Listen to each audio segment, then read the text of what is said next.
Hey everybody, my name's Lee Howard. On the chance that you don't know who I am, I'm a pop culture artist, horror artist. I do things like this. You might have seen some of my other work. I'm also the creator of the Quiet Room Bears. Things like this. So recently on Netflix I watched the documentary called The Nightmare, which I knew was about sleep paralysis, but I didn't super duper know what sleep paralysis exactly was. And I watched it, and the movie is super terrifying for those who haven't seen it. And if you're thinking it's a documentary, it can't be that scary, trust me, it really, really is.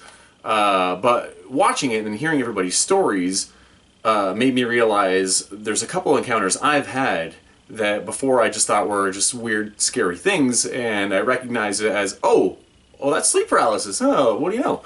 The first one, very short story, but I was only like 7 years old or something like that, and I think I had just moved into like the bigger bedroom, and there was something I felt that one night. I remember feeling one night just something in the room, and I couldn't see it. A lot of people in describing sleep paralysis, they will describe the shadow men, like outlines, just shadowy dark people, or just like darkness that they see in the room and stuff, but I couldn't see anything, and it was almost worse when I turned the light on. But I knew that there was something in the room, and I knew it was looking at me and walking very slow. And ironically enough, the thing that used to scare me most as a kid was the quiet room bears. But I remember this thing that was slowly moving in the room, and it was looking at me, and I remember it saying something in my ear, which just doesn't make any sense. It scared the crap out of me as a kid. It doesn't make any sense at all now. But I remember, I think I woke up or whatever, called my dad into the room, and I tried to explain it to him that something was moving slowly in the room, but I couldn't. It's almost impossible to describe sometimes, especially when you're a little kid.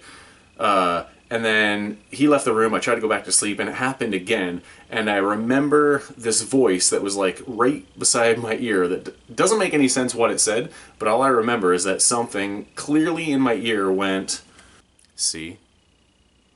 I told you."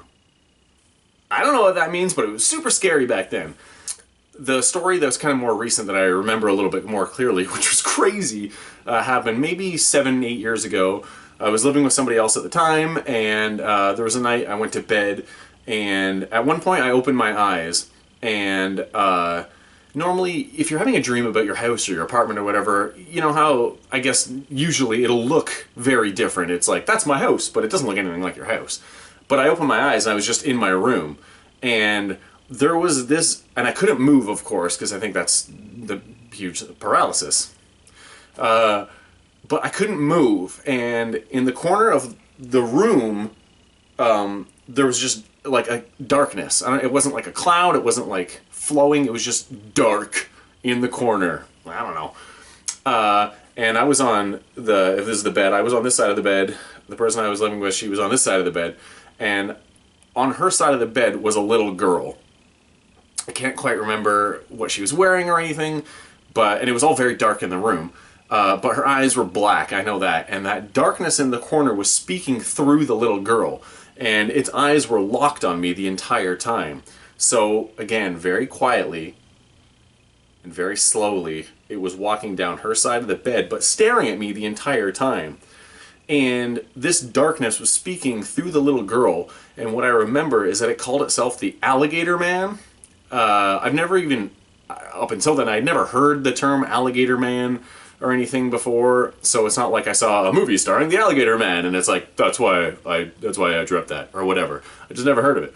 So I was petrified, and I was like, I couldn't move, and I was just like locked there, and this little girl slowly was like, and smiling, walking the edge of the bed, got to my side, and walked close and close and close. The only thing I remember it saying a couple times is Alligator Man, I'm the Alligator Man. And the little girl's face got so close to my face, and it was so goddamn scary that eventually, like, when it kind of went away, and like I sat up in bed, and I was like, "Oh, what was that?"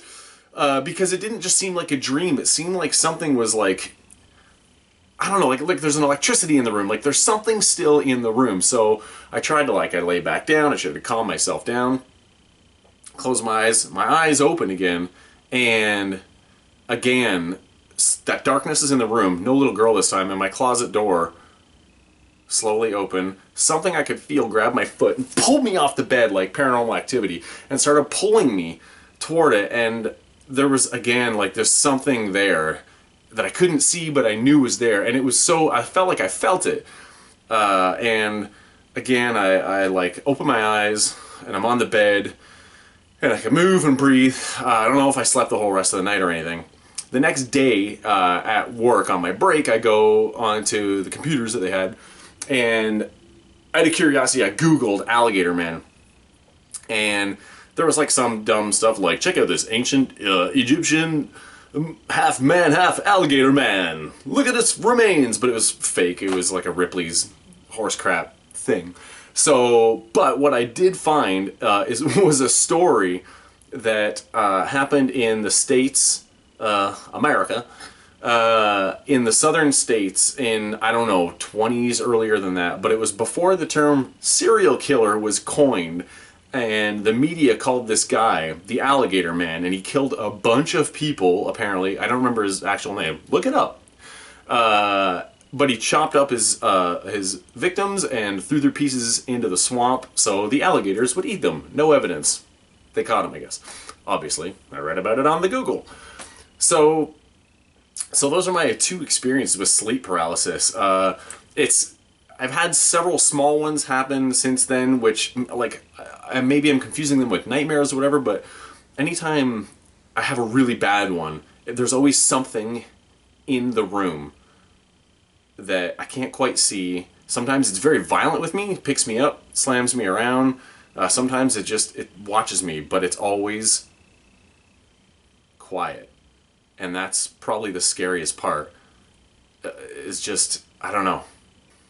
Sometimes it's what's in the silence that is scarier than the loud noises, because I feel like it was watching me the entire time. So, those are my two kind of scary experiences with sleep paralysis. I'd like to hear yours. Put some in the comments, or send a carrier pigeon note. I'd love a carrier pigeon note. First person to send me a carrier pigeon note, you can have my car. I make no guarantees. Also, you don't want my car. It's a piece of crap. And if you haven't seen the movie The Nightmare, check it out. I know it's on Netflix right now. Hopefully it doesn't leave anytime soon. If not, make sure, just buy it. Honestly, just flat out buy it. Don't download it though. Downloading's bad. A lot of people worked hard on that. Support art. So go watch The Nightmare. Let me know what you think.